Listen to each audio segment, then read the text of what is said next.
80เอาสินอนนี้แต่ว่าตอนแรกนี่รอนะเจ้าของเหล้านี่มาก่อนแล้วสิเอาถามว่าเอาออกเนาะเอาออกก็บ่ยากที่แกะนี่ออกแล้วก็ดึงออกรถเนาะบ่ยาก มันก็บ่ได้ยากยังถ่าเจ้าของมาแหละ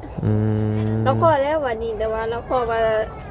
สิขอนอนนี่แต่เราบ่ได้ขอว่าสิเอาให้เอาออกตัวนี้หั่นบนอื่นบ่มีว่าซะที่มันบ่ได้นอนแบบนั้นกันนะมีแต่บอลเดียวนี่บ่มีเราบ่ได้ขอมีพอ ห้องเดียวนี่แหละบ่มีเลยแล้วเขา แต่ว่าเฮือนนี่มื้ออื่นเวลาเพิ่นสิเริ่มมาก มื้ออื่นสิเริ่มมากเนาะ แม่น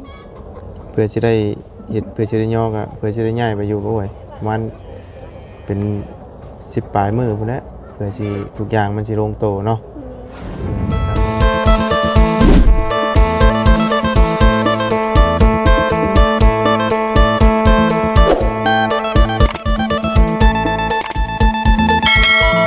เบรก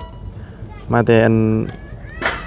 คนมันบ่เนาะทิ่มตรึมตึมตั้มอยู่คือสิเมื่อยเนาะเบิ่งชงเรานี่ฮ่าติโตพี่น้องเอ้ยเอาเนาะพอดีว่ามื้อนี้ก็เข้ามาเพื่อนน้องดาราเนาะพอดีทางบ่เสียงก็กำลังดำเนินการเรื่องอันไม่เรื่องตอกพี่น้องเนาะก็สิดื้อถอนมางเฮือนเราแล้วบาดนี้พี่น้องเอ้ยถือว่าสิได้ปลุกใหม่เนาะ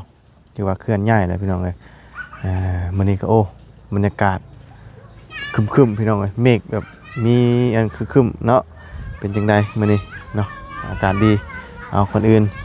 สบายดีและสวัสดีเพื่อนพี่น้องกันเบิดสุขุสุคนเด้อพี่น้องเนาะพอๆกันมื้อนี้ก็อยู่บ้านอาดอนเนาะอาดอนบ่คือจะเป็นอาดอนนี่แหละเนาะอยู่กับกระต๊อบน้อยหรือว่าเล่าเข้าหม่องมื้อนั้นน่ะพี่น้องเนาะเล่าเข้านาของน้องเพิ่นเนาะอาศัยน้องเพิ่นนี่แหละเนาะพอได้พูดได้จาเรื่องเงินเรื่องซานนี่พี่น้องเอ้ยเพราะว่าทั้งเพิ่นก็ว่าบ่ค่อยเก่งเนาะว่าภาษาลาวบ่ค่อยได้เนาะอาศัยทางน้องเพิ่นเว้าให้แปลให้เนาะมื้อนี้ก็ล่มแน่พี่น้องเอ้ยไปซะพี่น้องเนาะมามื้อนี้ก็ถือว่ามั่างซานแล้วพี่น้องเอ้ยเนาะจังไดก็ไปเบิ่งนํกันเนาะสิได้มั่างเงินใหญ่นี่มื้อใดพี่น้องเอ้ยเนาะไปผู้ทางนั้นกันเนาะมาแต่หาแคมเนาะผู้หญิงผู้ชายก็หาได้เบิดพี่น้องเอ้ยหากะมาเราก็ได้มาแต่หาแคมเบาๆย่างจนเอวลากเนาะเมื่อยเนาะ โอ้ยพี่น้องเอ้ยไปจ้ะเนาะอยู่บ่มื้อนี้ทางขึ้นเราไปใกล้ก่อนแล้วบ้านนี้เนาะมีชานแล้วเพิ่นกำลังสิมั่างเนาะใส่พี่น้องอยู่บ่เนาะมั่างถอนบ่ได้นี่หลังจากง่ายนี่เราสิไปนอนใช้สบายนี่เนาะมั่างนี่เลยนอนเพื่อนก่อนบ่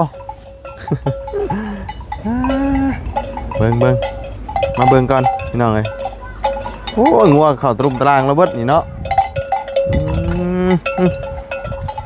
อยู่จ้ะบ่สบายดีเนาะโอ้ยเนาะเก็บข้าวของแล้วบ่ฮะเก็บไปแล้วสิย้ายไปใช้นี่นะฮะสิย้ายไปอยู่ไสก็บ่ย้ายอยู่ไสอันนี้สิมั่งมื้อใดนี่น่ะมึงมาถามก่อนนิดไม่ก่อนนะสิมั่งมื้อนี้บ่มื้ออื่นโดยแต่มื้อนี้เนี่ยย้ายของบ่โดยมื้อแลงนอนใช่มื้อแลงนี่นอนอยู่พุ่นล่ะหลังไหนน่ะนอนอยู่เฮือนนั่นน่ะฮะเฮือนพ่อเฮือนไผ หลังไหนน่ะหลังไหนเอาเดี๋ยวจังหน่อยเฮาจังไปเนาะโดยจังหน่อยจังไปเดี๋ยวจังไปอันน่ะเบิ่งเฮือนเพิ่นนอนหลังไหนพี่น้องเอ้ยโอ้อันนี้เกียมใส่คุใส่หยังกี่คนไปแล้วบ่โดยอันนี้มั่งมื้อนี้บ่ล่ะโดยมั่งมื้อนี้มั่งมาเลยได้นี่เนาะโเอาอันนี้ออกซ้ำมั่งอะไรมันเบิดแหละเนาะมันหักเบิดแหละอีหยังก็ได้มันบ่ล่มก็ดีแล้วเนาะ ยันแต่มันล่มทับนอนลมแห้งเนาะ โดย อืมยามลมแห้งๆตีงแห้งบ่นี่ตีงแห้งบ่ โดย ตีงแห้งเนาะ โดย อืมบ่ย่านมันปิวคือหมักชะไดเลอร์บ่เห็นบ่หมักชะไดเลอร์ปิวนะ ยาน ฮะ ยาน อัน ได้อืมบ่ได้ไปใช่บ่มื้อนี่ บอ บ่ได้ไปซ้ไปสอนไปยังบ่ได้ไปเนาะ โดย อืมได้คือเห็นไผจะมาแต่สอนกินนี่น้องเจ้าบ่ โดย อ๋อได้บ่ ได้ ใช้ ส้นหอย สอนหอย โดย ใช้เบิ่งเต้นดองแดงนี่บ่ปลาบ่นี่น่ะมาขี้หอย โดย อืมได้แต่หอยเนาะ โดย ตาบ่ได้ บ่มี โดยเอาเนาะถือว่ากำลังกะเกียมสิเคลื่อนย้ายไปนอนเฮือนอนาทั้งน้องเพิ่นพุ่นจักบ่เดี๋ยวจังไดจังให้น้องเพิ่นพาไปพี่น้องจังน้อยก่อนเนาะเฮือนลามบ่จังจักเนาะยังน้องเน็ตบ่ บ แม่ อน บ่บ่แม่นบ่ โดย เฮือนดังเลยพี่น้องเอ้ยนี่ก็เพิ่นกะเกียมสิฮือสิถอนเลยเนาะเก็บยังแน่แล้วไปนะฮะเจ้าคนยังแน่ไปเสื้อผ้า โดย คนไปร้านเติบแล้วบ่ หลายอยู่ เดี๋ยวแต่อันนี้บ่ตอนนี้นะมีแต่เท่านี้เนาะ โดย ตอนนี้เดี๋ยวบ่หลายแล้วคน 2-3 รอบก็เบิดเนาะมันบ่ได้มีหยังเด้เนาะมื้ออื่นนี่สิมั่งเนาะ โดย มื้ออื่นถือว่ามั่งถอนก่อนพี่น้องเอ้ยสิได้ตั้งไม้เนาะไม้ตอกขอกตาพี่น้องเอ้ยเอาเริ่มลงมือจักหน่อยเนาะมื้อนี้ก็กะเคียมเนาะหนึ่งข้าวหนึ่งน้ำก็เป็นใหญ่ขึ้นใหญ่เบ่เลยแล้วมื้อนี้เนาะได้ทั้งแม่เจ้าก็บ่ได้ไปไสบ่มื้อนี้ฮะเรามาแต่ไส ไป ฮะ ไป เรามาแต่ไสมื้อนี้น่ะ ทางให้ ทางให้ โด บ่ ย หากะมาบ่ เออ อ๋อทางกับไผ นาง กับอาย กับอ้ายบ่ โดย อ้ายใช่อ้ายบ่ได้มาฮะ อายคุณล่ะ ยังอยู่ให้พุ่น บออยู่เพื่อนหมู อยู่กันหมู่ โดย โดยเนาะไปซะเดี๋ยวบ่าวบุญจะไปเบิ่งอันเฮือนอันเพิ่นนอนก่อนไปเนาะให้น้องพาไปก่อนไปพุ่นต้องถามลามพร้อมแล้วพี่น้องเอ้ยเนาะลามแปรเฮาพร้อมแล้วโอ้ยทั้งน้องเองน้องแนทเนาะเนี่ยเราเข้าแล้วพุ่นแหละเนาะเงินลามอันนี้ให้สมัยอันเจ้ามากนี่เอาไปอยู่ใช้ฉัน มีพุ่นล่ะ เอาไปกองไปพุ่น โดย อ๋อปุ๊กนี่สิปุ๊กบนเก้านี่บ่วันนี้บ่ โดย วันนี้เลยเนาะ โดย แต่ว่ารอไหมก่อนเนาะ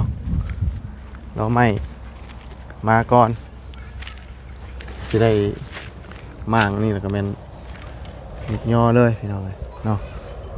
ทางบ่เสียงเพิ่นเดี๋ยวมันดำเนินการใช้หลังได้อีกละ ลังหน่อยล่ะ ฮะ ลังหน่อย น้อยนี่ โดย เอานอนนี่บ่ฮะนอนเล่านี่วะ โดย เอาหมูมีเข่าป่ะจ้ะ ยังไม่ได้เอา ฮะว่ามีเข่าอยู่ อืม โอ้ยทางนั้นเฮ็ดยังนั่นอ๋อเบิ่งไปเบิ่งก่อนเบิ่งทางนั้นก่อนเนาะเดี๋ยวจึงมาถามทางนี้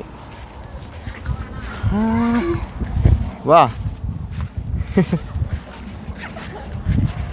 โอ้ปอกมันบ่สิเฮ็ดหยังกินนี่น่ะสวัสดีเด้อน้องเด้อ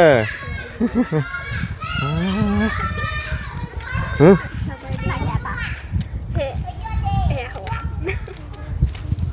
แล้วสิเฮ็ดหยังกะ ต้มกิน เอาต้มกินนาล่านี่บ่ได้เฮ็ดแบบหวานบ่ บ่ อืม ยาฮอดใช่ไหมเจาะน้ำตาลน่ะ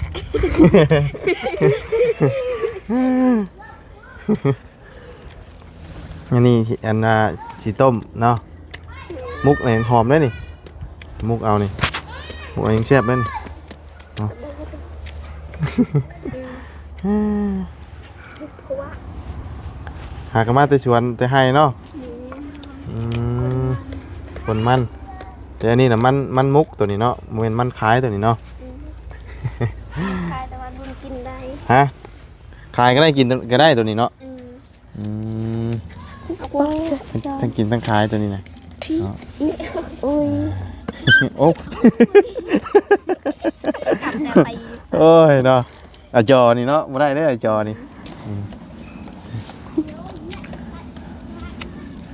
ลายอยู่บ่อยู่สวนมันนี่ ลาย ลายอยู่ เบิดเขาเอาไปขายเลย อืม อันนี้แบบเอามากิน มาเฮ็ดอันน่ะต้มหวานถ้าปกติได้เพิ่นเฮ็ดต้มหวานแซ่บได้แต่ว่าคนมักหวานเนาะได้เนาะต้มบ้าน เนาะ ยาตะยาทอดฉันเหลือทอดจะลง เอื้อยบ่ผู้นี้น่ะเอื้อยเจ้าบ่ฮะ น้อง น้องเจ้าอีกเอ้าคือตัวใหญ่กว่า บ่น้องยังคือใหญ่กว่าแม่นดีบ่บ่ได้ตัวบ่นี่น่ะ เว้ยไปสิตัวแล้วห้ากับ17 ปี เจ้าเด้ 19เลย18 19 เจ้า18 19นี่17 ปีอันนี้ลูกเราบ่ฮะ บ้าน ท่านนี่ ยังบ่มีผัว บ่โยกกี่ว่าลูกแล้วนั่นเนาะไอ้นั่งเคียงข้างอยู่สิเนาะ บ่หลาน หลานโอ้นี่น้องเจ้าอีก ม อ๋อแล้วเจ้ามีเอื้อยอีกบ่นี่ เลยเอามี เอื้อยนี่มีผัวแล้ว นี่แม่พุ่น อ๋อแม่ผู้นี้ อืม อ๋อไว้คิดว่าเราเป็นเอื้อยเจ้าผู้นี้เนาะเห็นเราใหญ่กว่าเลยใหญ่แต่โตเนาะอายุน้อยเนาะ อืม อันนี้เด้อันนี้ก็น้องบ่ บ่หลานบ่หรือว่าน้องบ่ฮู้ลูกนาบาวน้องลูกนาบาว เลยเฮ้ยแสดงว่าอยู่เพื่อนนี่มีจักคนจ้ะทั้งเบิดนี่ทั้งเบิดในอันเฉพาะลูกอะนะบ่รวมพ่อรวมแม่ 6 คน อืม ผู้หญิงจักคน 4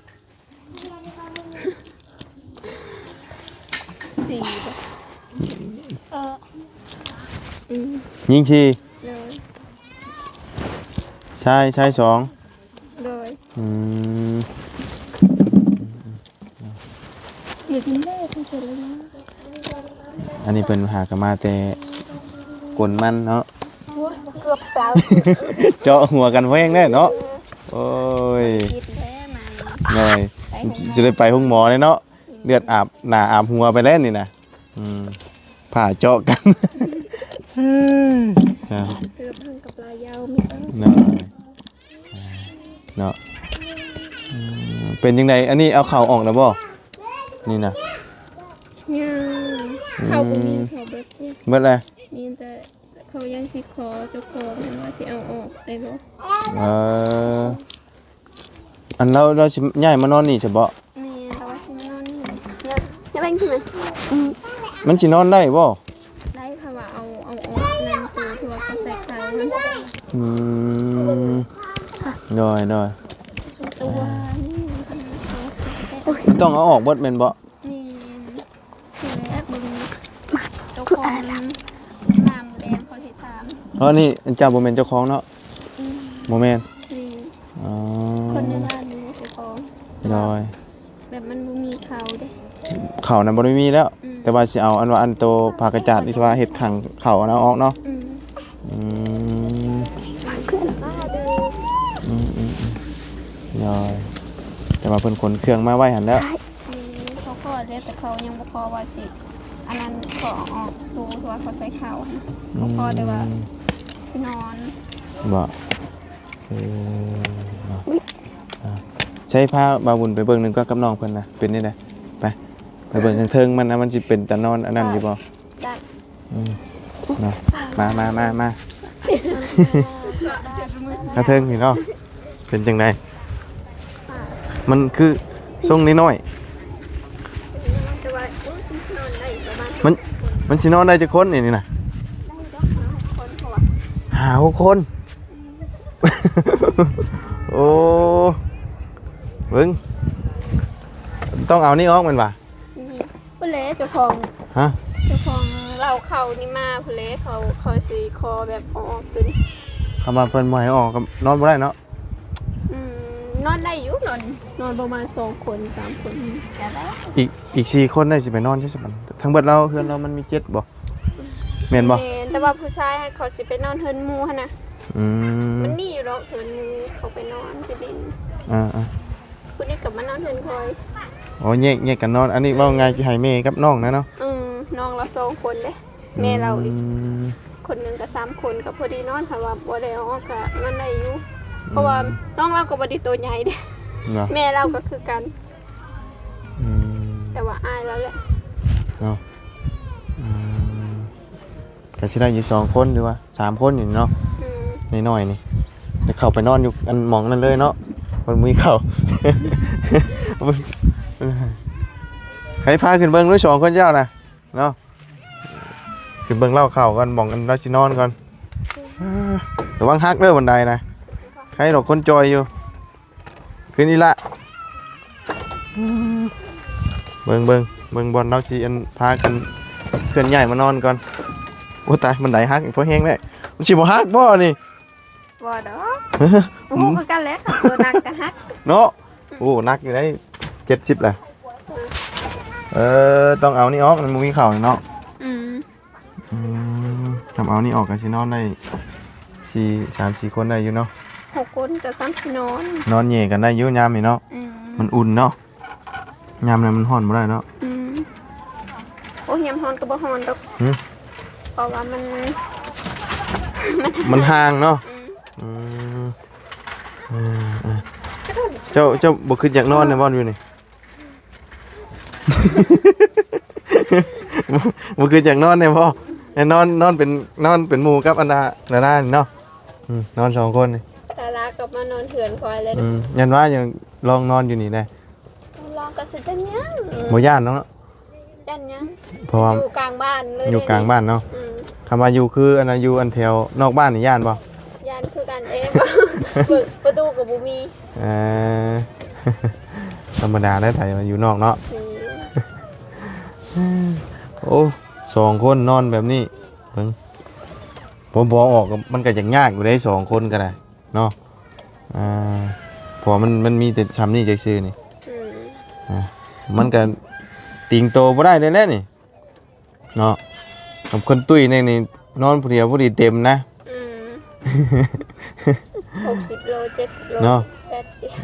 80 เอาสินอนนี้แต่ว่าตอนแรกนี่รออันน่ะเจ้าของเล่านี่มาก่อน อืม แล้วสิเอาถามว่าเอาออกเนาะ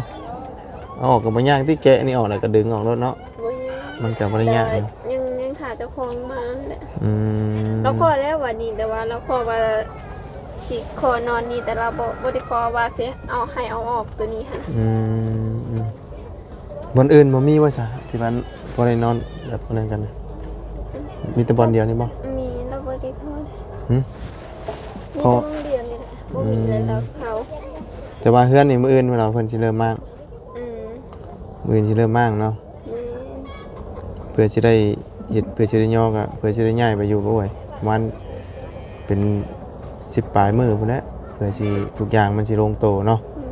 เพื่อมันก็บ่ ปลายนั้นก็ แม่นมันก็บ่ง่ายเด้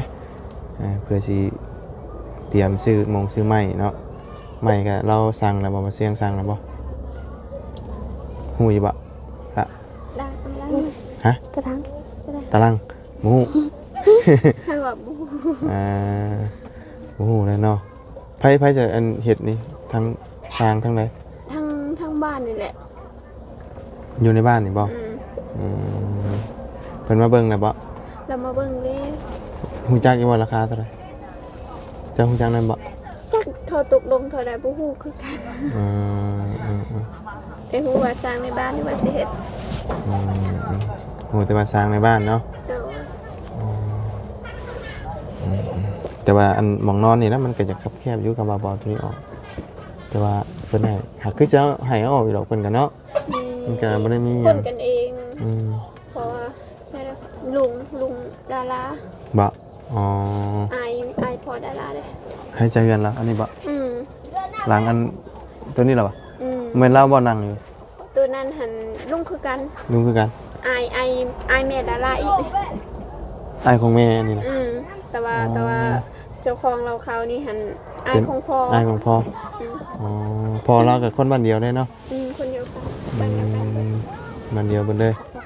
อืมได้อยู่เนาะเนาะลุงอยู่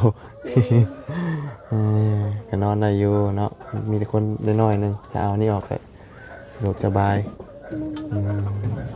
ถ้าเบาออกก็มันก็คือว่าแล้วมันคงเป็นนอนเนาะเนาะนอนอยู่ตึงปึงอยู่นี่แหละเนาะ สองคนหันนอนได้อยุ่น ได้อยู่เนาะทำตัวน้อยคือเจ้านี่ได้อยู่นี่ ได้ สบายเนาะ เออ สามี สบายจำนี่นะบ่ยากแบบนี้นะเนาะไปใส่ไม้ใส่เจ้ามือนี่ ไปสวนมาแล้วก็มันเบิดไว้มันก็เลยมือแต่เช้า ไปกลของตัวเองบ่ ไปส่ง ไปส่งแบบไหน เอาไปคืนแหงเขาเด้ ตะกี้เขามาอันน่ะ แม่ตะกี้หันเขามากวนมันพวกคอยเด้บัดหอดเขามากวนมันเขาเด้ อืม พวกคอยก็ไปส่งแหงเขาคืน เขามา3 คนก็ต้องไป3 คนบ่ นี่ มื้อนี้ไปจักคนจ้ะไปส่ง ไปผู้เดียวแล้วก็น้องหันไปมันอาบ้าว อืม หลายคนเด้ หลายคนเนาะเพราะว่าส่วนหลายทางนี้มีแต่เอาเฮงกันเนาะ เอาแหงกันเลยอู้เฮ็ดผู้เดียวมันก็บ่แพง จ้างก็บ่ได้บ่ จ้างก็ได้แต่ว่าบ่มีไผไปดอกเพราะว่าเขาก็เบิดไปกวนมันเขาดิเขาก็เอาแหงมันก็เบิดเลย เพราะว่าจ้างหากส่วนหลายนี่บ่ค่อยได้จ้างกันเนาะมีแต่อันว่า เขา เอาเฮงกัน มีจ้างก็บ่มีคนเนี่ยนะเขาเอาแหงกันเบิดเลย โดยส่วนหลายมีแต่เอาเฮงกันเนาะ ไผๆก็เฮ็ดมันต้นไปเด้ ส่วนหลายมันต้นเนาะทางนี้คำว่าไผชวนใหญ่ก็ได้อยู่เนาะแต่ว่ามันปีนี้ก็บ่เป็นราคาปานใดเนาะ มีทางบ่เป็นราคาอีกอย่างมันปีนี้ก็มันบ่อยากงามทุกอันนั้นเลย ได้จักล้านมันจะ ไอ้6ล้าน 6 ล้าน กว้างอยู่บ่ กว้างแต่ว่ามันบ่งามเลย มันบ่งามได้เสียค่าฟอร์ดเท่าไหร่บาทนี่ค่าอันฟอร์ดรถไทยเพิ่นฟอร์ด พอดบอกบ่ได้พอดได้แบบเฮาจกดินใส่จกขุดดินใส่จก อ๋อคุดอันนั้นเป็นอันนั้นอันเป็นจุกกันบ่อ๋อยังบ่ได้ฟอร์ดซ้ำถ้ามาฟอร์ดนี่ก็มันก็สิงามกว่ารูปทุนพร้อมบ่ ลงทุนเลยค่ะเราพอดคือคนในบ้านนี่พอดเท่าไหร่ก็20ล้านพันขายได้9ล้าน ปลาตัว พอร์ต20 ล้านบัตรอันขายได้9 ล้าน นี่ ตายแบบนี้เนาะ นี่มันทุนเด้ มัน บ่งามแถมราคาก็ตกอีก ย่อยมันบ่งามราคาก็บ่ดีแน่ ผันรถดูดผันเอาแพง แม่นเนาะเพอน้ำมันแพงเด้ นี่ ทุกอย่าง เข้ใจเขาเข้าใจ ทุกอย่างแพงเบิดยกเว้นอันว่าของเข้าไปขายเนาะ เขาบีบราคาลงบีบราคาขึ้น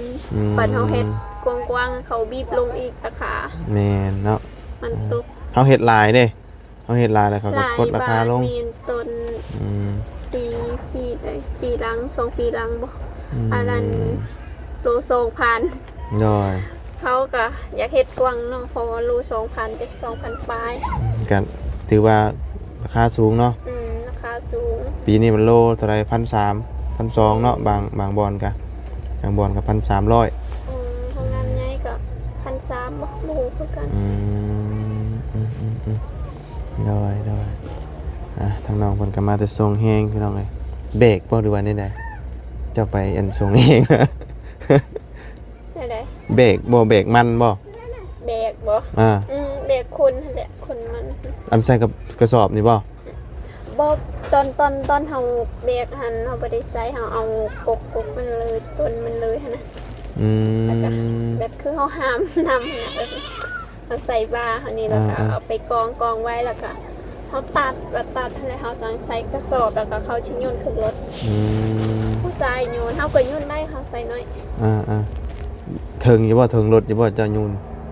ถึงอยุคันเขายังมาทันปิดประตูรถรถแต่คันเขาปิดทางรอเลย ยันว่าตัวน้อยเนาะล่ะตัวน้อยวะ ถึงอยุคันว่าใส่บลายนะ5-6 หน่วย โอ้ย อันนั้นจับดึงอันนั้นยูนขึ้นรถบ่ใส่กระเป๋าก็ได้อันนั้นน่ะเนาะ มันก็สิไล่เทื่อโยนเลยคันว่าอันนั้นโยนใส่มือแต่ว่าใส่กระเป๋าให้โยนบัดเดียว เนาะเนาะถือว่าไปเอาเหือเอาแห้งเนาะส่งเหือส่งแห้งคืน นี่ อืม เดือดไปส่งเฮงเขา โดย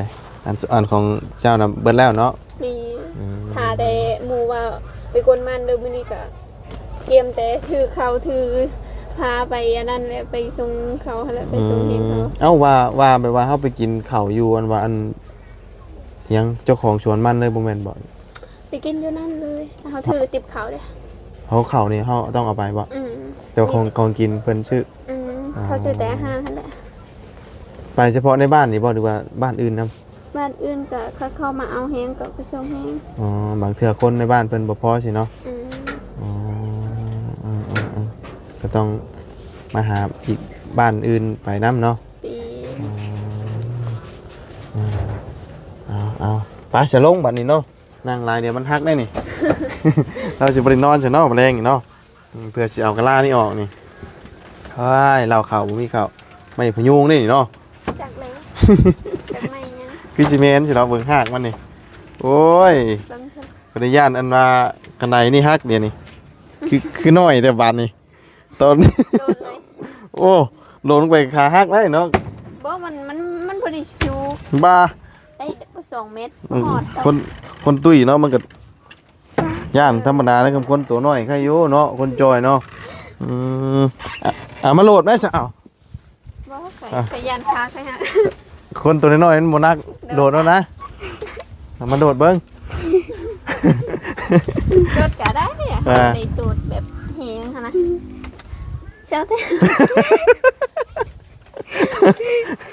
มันบ่ได้สูง ฮะ ได้อยู่ ได้บ่คือเบาแท้เนาะลงมานี่ก็ได้เอาต่ำๆนึงดอกคนตัวน้อยอ่ะเอาโดดบ่ได้นะเฮาเนาะน้อยอันนี้คือเฮือนเจ้าตัวนี้เนาะเฮือนเจ้านี่ก็กะเกียมสิมากไม้คือกันบ่นี่น่ะ บ่ เอาคือมีอันน่ะพวกอันประตูหน้าต่างวงกบ ของไว้นี่ ฮะของที่เจ้านี่เหรอวะของอ้ายบ่เอาสบายดีเนาะ อาจจะโหลดคลิปสัญญาณบ่มีบ้านนี้ก็นักเติบ แม่นี่แหละแถวนี้นักหน่วงเลย นี่มีแต่กลับออกไปแล้วจังเข้ามาใหม่ อันเราสินอนนี่ติ ว่านี่แหละนี่ยังเคลียร์กันยังบ่ตกลงยังบ่ทันร้อยอยู่ จังหวะเนาะ เพราะว่าเพิ่นว่าอย่าให้ลื้อตัวนั้นออกว่าอย่าในเสียไก่ ฮะ ยอดเรียบ ราคาเฮ็ด อันกล้านะ กะลาเอาใส่เข้ามันได้ลื้อออกในเสียไก่เด้อ ว่าเราเคย คุยแล้วเรียบร้อยแล้ว เรียบร้อยเลย มันฮื้อไม่เสียไก่ โอ้ อยู่เนาะ มันแบบโอ้คือยังต้อง มีดีฮีดอยู่ เนาะโอ้ยากเนาะทางนี้เนาะเสียไก่เสียหมูโน่นนี่เนาะว่าไงสิจับสิบายยังต้องเสียไก่ยังเป็นโตกันได้เนาะ บ่ว่าฮีดเราเอาไว้ในหั่นเด้ อ๋อ ดื้อมากเลยก็ต้องเสียค่าฮีดจังดื้อมากได้ ว่าสีมากอย่างทุกอย่างต้องจำผีก่อนเนาะ ผีจอมแบบฮีดเพิ่นน่ะนะ เขาฮีดกับฮีดผีแล้วแหละคำมาฮีดนี่มันมีอย่างอื่นนั่นแหละคำมาจำนี่ จังว่าแล้วนึงเจ้าของตูบเฮือนเรากับหลังนั้นแหละเราบ่อยู่ครับ เนาะ แม่เพิ่นสิให้ทั้งแม่น้องเพิ่นคุยกันใหม่แล้วกันแต่เราเครื่องว่าไว้นี้อยู่อื่นนี้ยังได้มากนะ โดยคำบ่มีกับเห็ดอันนั้นอันเป็นอันแพ้ตังแน่นอนเนาะ ต่างเมืองมุงนอนเอาก็ได้แถวปลุกแถวนะเนาะมันสิดีกว่า บางออกแล้วก็เอาไม้ปุกตูบเอาเนาะ เขาก็เอาแพ้ตังกันกาดลงมาจังไง เนาะเฮ้ยมาพี่ล่ะมาพี่ลูกมา โดย เฮ้ยนี่เราชื่อยังนี่ หมูจ้า ถามดูนะบ่าวเจ้าชื่อยังสิดอกถามแล้วนะบ่าวเจ้าชื่อยัง นาบ่าวซื้อหยัง ซื้อบุญ ถามเพิ่นชื่อเพิ่นไว้เด้อบ่นเด้อ ซื้อ บ่บุญ บ่บุญ บ่บุญบ้านป้า เอ เลยจำได้บ่บัดนี้ จำได้ล่ะ ก็สิเป็นนี่ๆแน่ๆนี่ตั้งเทื่อเดี๋ยวคือมาอยู่เดี๋ยวถ้าเขาชื่อปั๊บแล้วจังจำได้ โอ้เคยเอาเข้าวมาให้เราอยู่ตอนนั้นก็ได้เข้าวมาให้น้องเพิ่นตอนนั้นเด้เนาะเอาเนาะมีแต่ว่าติดตามตอนต่อไปว่าสิได้นอนอยู่นี่หรือว่าสิได้มั่งเนาะมันต้อง ทุกๆบ่ได้ว่า เสียฮิตเสียไก่ เสียไก่เสียหยัง อ่า โอ้ไวได้เอ้ยนี่ว่ากับเรา เดี๋ยวเราจนต้องอยาก ได้ ต้องเสียไก่เป็นได้เนาะบ่แม่นไก่อันในตลาดนี่เนาะ ได้ไก่ออกเสียดคอได้เนาะเพราะว่าเป็นต้องเอาเลือดมันนั่นเด้ นี่นะ นี่เด้อเฮ้ยนะเอาซะเดี๋ยวจังไดก็เบิ่งนำกันเนาะแต่ว่า ไปมาแล้วบ่ไปเบิ่งแล้วบ่เพิ่น เบิ่งแล้ว